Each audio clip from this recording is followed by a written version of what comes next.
Well, hey there, everyone, and happy Friday. I'm Fox 10 News meteorologist Jennifer Lambers, and this is today's edition of Next Weather. Now, we are doing it a little bit different today because today is also the very first day of really, truly the Friday night high school football games beginning. We had a few games last night, but now things are really kicking off all across the Gulf Coast. So I really wanted to focus today on some of the forecasts for these games.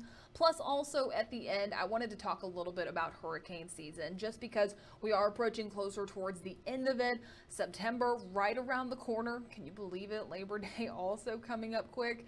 And so it's important just to keep an eye on the tropics, but we're going to talk more about that coming up in just a moment. But for right now, let's go ahead and take a look at what you can expect for all of those Friday night high school football games. Now, the first one that we have is the big Friday kickoff, and this is going to be UMS right at St. Paul's, kicking off in Mobile, and really closer towards the time that this game is beginning, really expecting those conditions to be in the mid-80s. Sunny skies. The good news in comparison to the past few days going into today, we're looking at the futurecast models, more of that dry air pushing in, so we dropped off all those rain chances. Things are looking great heading into today.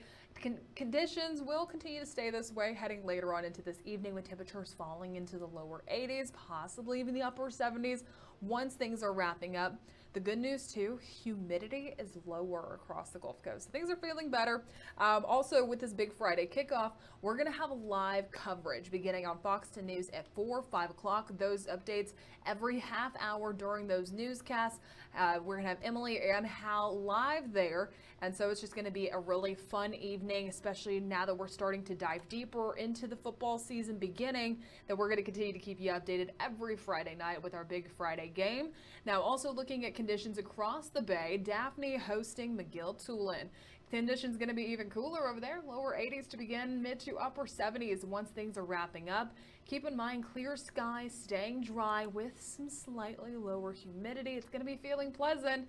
And then we can't forget our game of the week. The Saraland Spartans are hosting the Jackson Aggies. Temperatures very similar, mid 80s, continuing to dip down gradually through the game. Clear skies out there for the entirety of it. So even if you're going to be tailgating, it's going to be feeling nice.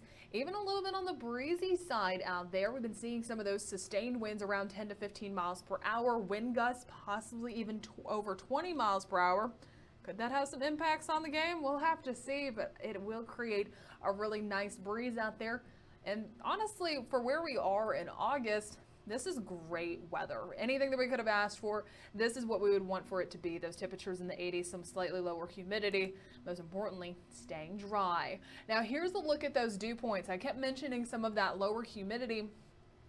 I feel like it's been a while since I've seen the mid 50s like this. Even at the beginning of this week, when we were talking about that lower humidity, it was feeling better. I wasn't seeing as many of these mid 50s. So it is really feeling nice out there so far for this afternoon for many areas across the Gulf Coast. Some even seeing some of those lower to mid 60s. But just a reminder, with our dew point comfort scale, many spots falling within that pleasant category. Honestly, even at under 55 degrees for those dew points, I would call that more crisp. Now, we are still feeling some warm temperatures out there, but if that was in the morning, it'd be feeling great. Many areas also falling within that noticeable category, but over the next few hours, we'll continue to see those dew points fall down even further for some spots. So just feeling nice out there heading into the overnight hours, pleasant to begin your Saturday morning. Now, as mentioned, I did want to go ahead and talk about the tropics just a little bit too. So this is going to be our tropical outlook over the next 7 days. It's quiet.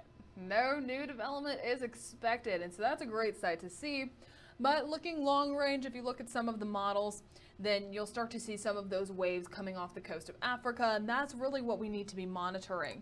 Now, at the beginning of the season, we always talk about these forecasts. Colorado State, NOAA, they both put them out. They'll issue some revisions throughout the season. We haven't quite seen any major changes. They continue to stay right around where they were first issued, but both still leaning towards an above average season. A reminder, an average season is 14 named storms, 7 hurricanes, with 3 of those being major. And named storms from Colorado State, they're saying we could possibly have up to 23 of those. NOAA, that's right at the top end of what they're forecasting. They begin around that 17 to 24, so still above average. And just a reminder of what that would look like is, here's the storm names. There's 21 names here. We've only marked off 5 so far for the season. And so we would have to get past William and move into our supplemental list if we do make it to that 23 named storms that Colorado State is forecasting. If we make it to the 17, let's see, 21, 20, we would get to about Raphael for that 17 that the National Hurricane Center is calling for. And so really, there's a long way to go. We're at the end of August. We still have September, October, and November, so still 3 whole months within hurricane season. And if you heard us talk about the peak of it, it typically comes in the middle of September. And statistically, that is when we see the most storm frequency. I mean, this is going back to 1851 with that data to 2018. And September is when we start to see some of the majority of those tropical storms form. And then later in the season, that's also when we start to see some of those major hurricanes begin to form.